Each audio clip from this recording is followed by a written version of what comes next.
சேலத்தில் நடைபெற்ற அம்பேத்கர் பிறந்தநாள் விழாவில் பாஜகவினர் மற்றும் தமிழ்நாடு இளைஞர் இயக்கத்தினர் இடையே கடும் தள்ளுமுள்ளு ஏற்பட்டது. பாஜகவினர் செருப்பு வீசியதால் பதற்றமான சூழல் நிலவுகிறது. அந்த காட்சிகளை முதலில் பார்க்கலாம்.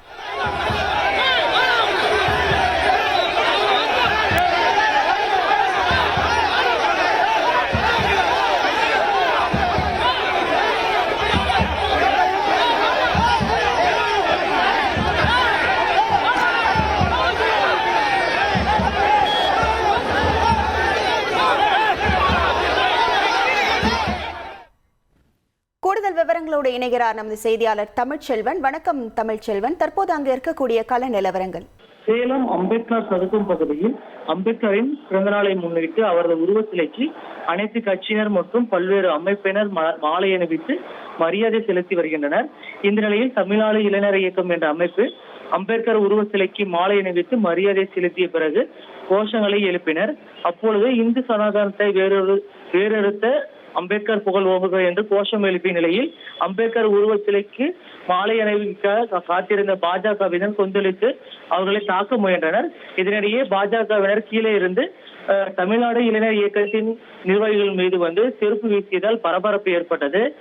தமிழ்நாடு இளைஞர் இயக்கத்தை சேர்ந்தவர்களை தாக்குவதற்காக பாஜகவினர் ஒருவருக்கொருவர் முந்திக் கொண்டு குறிப்பாக சிலை அமைந்திருக்கும் பகுதிக்கு மேலே ஏற முயன்றதால் காவல்துறையினர் தடுத்து நிறுத்தினர். இதனால் காவல்துறையினருக்கும் பாஜகவினருக்கும் இடையே கடும் தள்ளுமுள்ளு ஏற்பட்டது. கீழே இறங்கி வர சொல்லுங்கள் என்று கூறிக்கொண்டு அவர்களை தாக்கும் வரை செல்ல மாட்டோம் என்று கூறி காவல்துறையினரிடம் கடுமையான வாக்குவாதத்தில் பாஜகவினர் ஈடுபட்டனர்.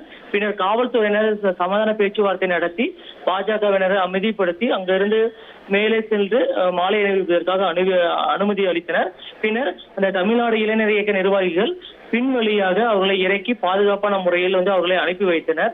பின்னர் பாஜகவினர் மாலை அணிவித்து விட்டு கீழே இறங்கி வந்த போது இந்திய குடியரசுக் கட்சியை சேர்ந்தவர்கள் சனாதனம் குறித்து பேசிய நிலையில் மீண்டும் கொந்தளித்து பாஜகவினர் வாக்குவாதத்தில் ஈடுபட்டு போராட்டம் செய்ய முயன்றதால் பரபரப்பு ஏற்பட்டது. பின்னர் காவல்துறையினர் பேச்சுவார்த்தை நடத்தி அம்பேத்கர் சிலை பகுதியில் இருந்து பாஜகவினரை மாற்று இடத்திற்கு அனுப்பி வைத்தனர். இதனால் சிறிது நேரம் பகுதியில் பரபரப்பு ஏற்பட்டது. உங்கள் முழு விவரங்களுக்கு நன்றி தமிழ்ச்செல்வன். உங்கள் தந்திவன் தொலைக்காட்சியில் கணபதியே வருவாய் தினமும் காலை 7 மணிக்கு காணத் தவறாதீர்கள்.